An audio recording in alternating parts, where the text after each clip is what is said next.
Example number 2.7 દરથી 25% દ્રાવણના 300 ગ્રામ અને 40% દ્રાવણના દરથી 400 ગ્રામ મિશ્ર કરીને એક દ્રાવણ બનાવવામાં આવ્યું છે. પરિણમતા એટલે કે બનતા દ્રાવણની દરની ટકાવારી ગણવાની છે. વિદ્યાર્થી મિત્રો, હવે સૌપ્રથમ અહીંયા 25% દરથી કીધું છે એટલે કે વજનથી ટકાવારીનું સૂત્ર આવશે.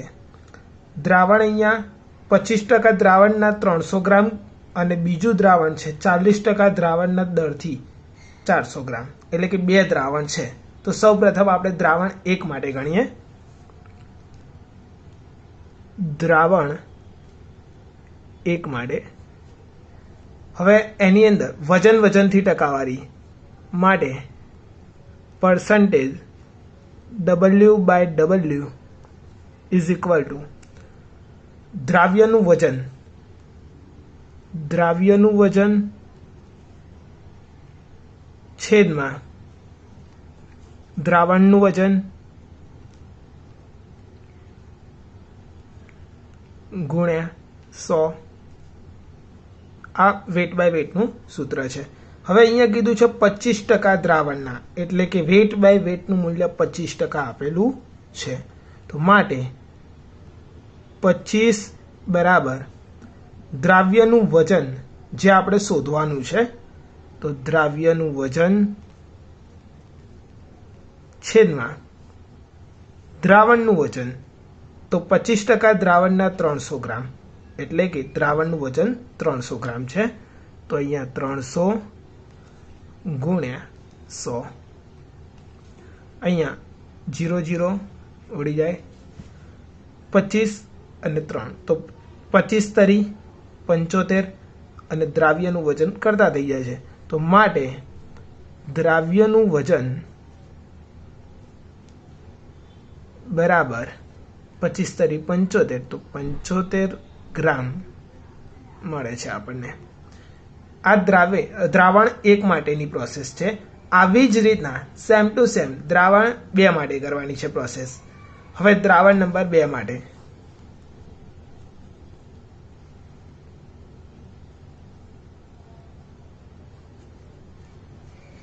એમાં પણ અહીંયા આપેલું છે કે 40% દ્રાવણના દરથી 400 ગ્રામ એટલે કે પરસન્ટેજ વેટ બાય વેટ બરાબર દ્રાવ્યનું વજન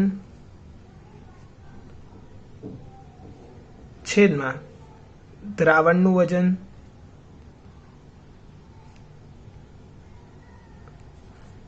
ગુણ્યા 100 થશે. વિદ્યાર્થી મિત્રો, હવે આપણે આ સૂત્ર જે આપણે ઉપર જે સૂત્ર શીખ્યા હતા એના એ જ સૂત્રની અંદર અહીંયા કિંમત મૂકવાની છે.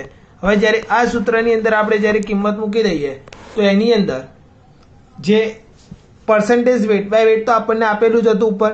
તો વેટ બાય વેટનું મૂલ્ય તો 40 થશે. 40 બરાબર દ્રાવ્યનું વજન આપણે અહીંયા શોધવાનું છે. તો માટે દ્રાવ્યનું વજન છેદમાં દ્રાવણનું વજન. તો 40%ના 400 ગ્રામ કીધું હતું. તો 400 ગ્રામ દ્રાવણનું વજન ગુણ્યા 100 00 ઉડી જાય. તો 40 ગુણ્યા 4 તો 160 થશે. તો માટે દ્રાવ્યનું વજન બરાબર 160 ગ્રામ. હવે આપણને દ્રાવ્યનું વજન દ્રાવણ 1 માટે 75 ગ્રામ મળ્યું અને દ્રાવણ 2 માટે 160 ગ્રામ મળ્યું. હવે વિદ્યાર્થી મિત્રો, આપણે જ્યારે ફાઇનલ આન્સર શોધવો હોય તો એની અંદર એવું કીધું હતું કે દ્રાવણના દરથી ટકાવારી શોધવાની છે. તો વિદ્યાર્થી મિત્રો, પહેલાં દ્રાવણનું દર શોધવું હોય તો એની માટે પહેલાં કુલ વજન જોઈશે. તો દ્રાવ્યનું વજનનું કુલ વજન શોધવું પડશે અને દ્રાવણને મિક્સ કરવાનું કીધું છે એટલે કે મિશ્ર દ્રાવણ બનાવવાનું છે. તો હવે અહીંયા મિશ્ર દ્રાવણ બનાવ્યા પછીની વાત છે. તો મિશ્ર દ્રાવણ માટે હવે મિશ્ર દ્રાવણ કરીએ છીએ તો બંને દ્રાવણના દ્રાવ્યનું વજન એનો સરવાળો કરવો પડે. તો માટે દ્રાવ્યનું કુલ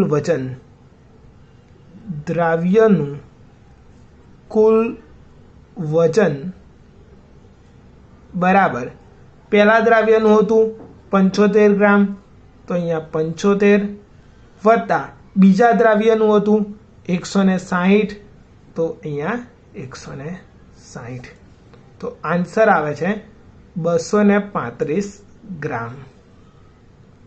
તો આ બંને દ્રાવણના દ્રાવ્યનો કુલ વજનનો સરવાળો થયો. હવે વિદ્યાર્થી મિત્રો આપણે દ્રાવણનું કુલ વજન શોધવાનું છે. જો દ્રાવણનું કુલ વજન શોધવું હોય તો એની માટે દ્રાવણનું કુલ વજન એ પણ આપણને રકમમાં આપેલું હતું બંને દ્રાવણ માટેનું. એક દ્રાવણ એક હતું એની માટેનું વજન હતું 300 ગ્રામ, અને દ્રાવણ બીજા માટે તો એનું વજન હતું 400 ગ્રામ. હવે બંને દ્રાવણ છે તો એનો કુલ સરવાળો કે 300 ગ્રામ અને 400 ગ્રામ, તો એની માટે આપણે 300 વત્તા 400 કરી દેવાના, તો 700 ગ્રામ મળશે. તો અહીંયા દ્રાવ્યનું કુલ વજન 235 ગ્રામ અને દ્રાવણનું કુલ વજન 700 ગ્રામ મળે છે.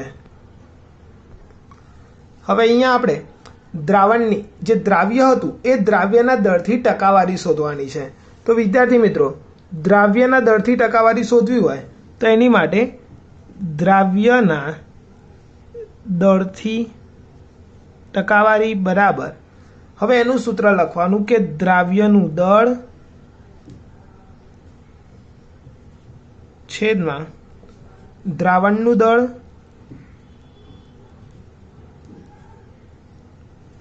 ગુણ્યા 100. હવે અહીંયા દ્રાવ્યનું દળ તો આપણે બંને દ્રાવણનો જે કુલ દ્રાવ્યનો સરવાળો કર્યો એ તો 235 ગ્રામ છેદમાં દ્રાવણનું કુલ દળ કેટલું આવ્યું તો 700 ગ્રામ ગુણ્યા 100. તો વિદ્યાર્થી મિત્રો આનો આન્સર આવે છે 33.57%. હવે દ્રાવકના દરથી ટકાવારી શોધવાની છે, પરંતુ અહીંયા આપણને દ્રાવ્યના દરથી ટકાવારી મળી ગઈ છે. તો એના માટે તમારે ખાલી લોજિક વિચારવાનું છે કે જો ટકાવારી છે તો ટકાવારી શોધવા માટે 100% કુલ હોય. દ્રાવ્યનું આપણને ખબર છે તો આપણે 100માંથી બાદ કરીને દ્રાવકનું શોધી શકાય. તો દ્રાવકના દરથી ટકાવારી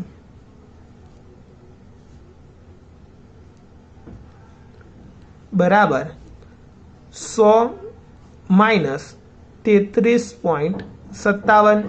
તો આપણને અહીંયા આન્સર મળે છે 66.43%. તો આ દ્રાવકના દરથી ટકાવારી મળી ગઈ.